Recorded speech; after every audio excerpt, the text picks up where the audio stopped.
السلام عليكم ورحمة الله، ازيكم يا حبايب قلبي؟ عاملين ايه؟ اتمنى من الله ان الجميع يكونوا في خير وفي هنا وسعادة وفرح دايما عليكم دايما عليكم يا رب، اللهم امين. وكل سنة وانتم طيبين يا حبايبي، كل عام وانتم بألف خير، يتعاد عليكم الايام بخير يا رب. إيه هتعملي ايه يا ام اسلام؟ هنعمل معاكم النهارده بقى ايه؟ ما عملناش معاكم سمك خالص في رمضان، قلت اعمل معاكم رز بقى صيادية بطريقة بقى احترافية بطريقة ام اسلام. حاجة كده سهلة وبسيطة خالص وبطريقة كده يعني جميلة جدا جدا، وهقول لك بقى على على الطريقة اللي يخليه معاكي باللون ده، بيطلع معاكي جميل جدا جدا. بسم الله ما شاء الله اللهم بارك. زي ما انتوا شايفين كده يا حبايبي، بس خليكم معايا بقى طبعا للآخر عشان تشوفوا معانا الطريقة بتاعتنا بنعمله ازاي، وبيطلع معانا بالشكل الجميل ده.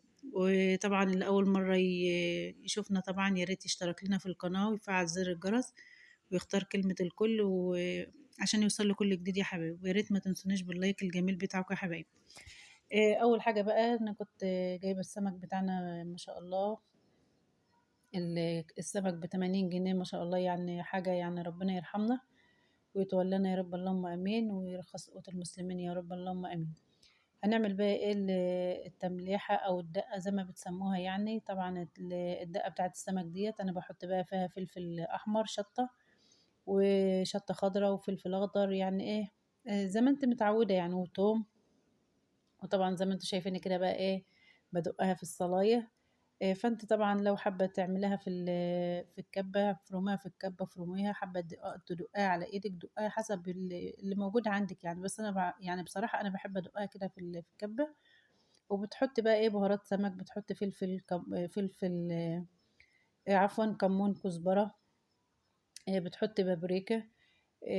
طبعا السمك مش هتحط له، ما بحطلوش فلفل اسمر، هو بهارات سمك، كمون كزبرة، بابريكا، شطة كزبرة خضرة بقدونس شبت، الحاجات اللي هي ايه خضرة المحشي ديت، المتوفرة عندك منها يعني. تمام يا حبيبي، اللهم صل وسلم وبارك عليك يا سيدي يا حبيبي يا رسول الله. وبتدقها بقى ايه طبعا بطريقتك، لو في الكبة على ايدك المتوفر عندك. وكده بقى طبعا كنت غسلت السمك مع بتاعنا. طبعا انا عارفة ان اخواتي وحبايبي شاطرين طبعا، فانا يعني ايه محبتش اطول عليكم الفيديو. فكل واحدة طبعا لها طريقة في يعني في الحاجة اللي بتعملها، فده طبعا طريقتي، فرب يا رب تعجبكم، ويا رب يكون طريقنا الطريقة بتاعتنا بتعجبكم، وفيديوهاتنا تكون خفيفة عليكم يا حبايبي. تمام. وكده بقى كنت خلاص دقيت آه اللهم صل على النبي التمليحة بتاعتنا او الدقة زي ما انتوا بتسموها يعني. وهبدأ بقى ايه اعمل الرز اللي هو ايه الصيادية او رز ببصل، احنا بنقول عليه رز ببصل، بنقول عليه رز صيادية، حسب ما انتوا بتسميه يعني. ورز البصل طبعا عشان يبقى معاكي لونه زي ما انتوا شايفينه كده، اهم حاجة بتزودي البصل بتاعك شوية طبعا.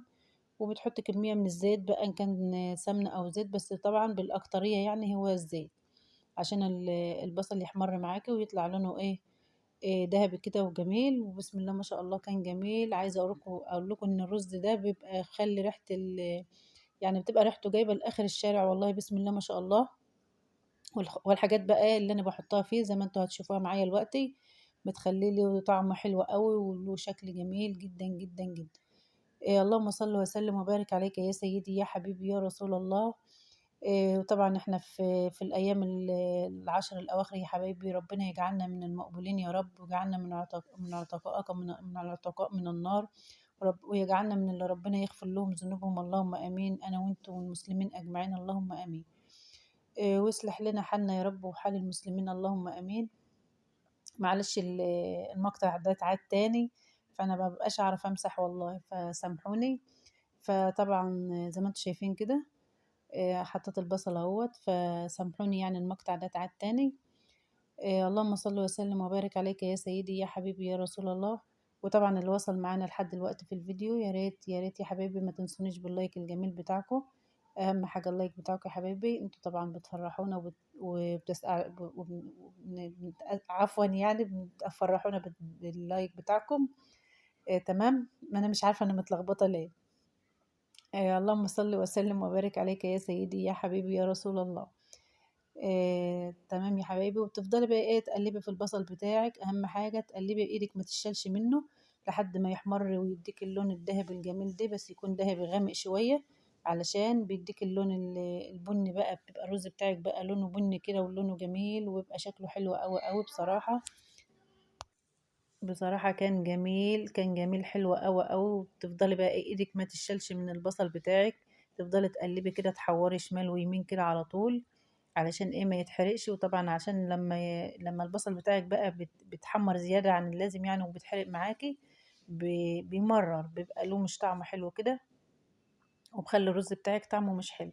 وطبعا بتبقى مجهزه بقى ايه المعيار بتاع الرز بتاعك، وانت طبعا حسب ما هتعملي يعني، حسب كميه الرز بتاعتك. وانت طبعا كل واحده عارفه معيار إيه الحله بتاعتها، او عارفه معيار الرز بتاعها، لان في رز بيقبل ميه وفي رز ما بيقبلش ميه. تمام يا حبايبي. وزي ما انتم شايفين اهوت بنحط بقى الميه بتاعتنا، ونحط معيار الرز بتاعنا. بسم الله ما شاء الله، شفتوا اللون ده عامل ازاي؟ بيدينا اللون البني اللي هو الغامق ده، بيخلي لك ايه. بس طبعا الكاميرا اللي معاطيه لون غامق شويه، بس هي يعني بسم الله ما شاء الله جميل جدا. وتعالي بقى على الحاجات اللي بتتحط فيه دي بقى، بتخلي ريحته حلوه قوي قوي وخلي طعمه جميل. بحط فيه بقى ايه، اللهم صل وسلم وبارك عليك يا سيدي يا حبيبي يا رسول الله. إيه بنحط طبعا، بحط شطه حمراء حراقه كده، سبايس قرن شطه احمر. وبحط فيه فلفل اخضر. وبتحط فيه بقى ايه جزر، بتبشري فيه بجزرايه، بتحط فيه بقدونس، كزبرة، يعني اللي متوفر عندك سواء كان بقدونس أو كزبرة. بيدوله ريحة حلوة أوي أوي.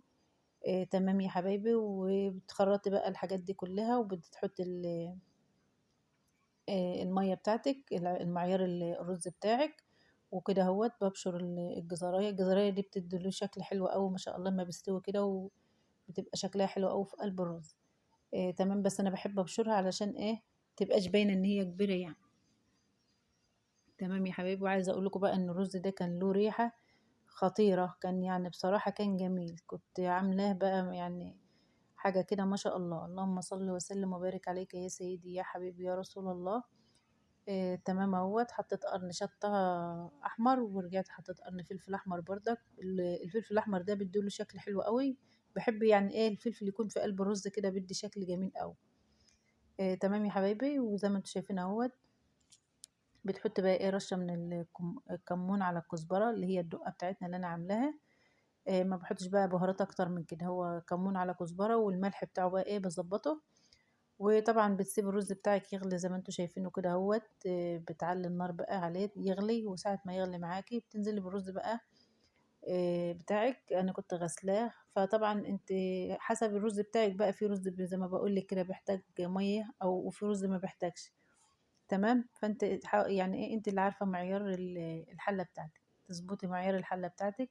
وزي ما انتوا شايفين اهوت يا حبايبي بسم الله ما شاء الله، كان جميل جميل. اعمليه بالطريقه ديت هيعجبك جدا جدا، وهيبقى طعمه خطير معاك، وحاجه كده تشرفك كده لما اكون عامله عزومه ولا حاجه. بيبقى حلو قوي بصراحه. تمام يا حبايبي اهوت. وكده بقى ايه كان الرز بتاعنا بيغلى اهوت. بسم الله ما شاء الله. وكده بقى كنت انا قليت السمك بتاعنا.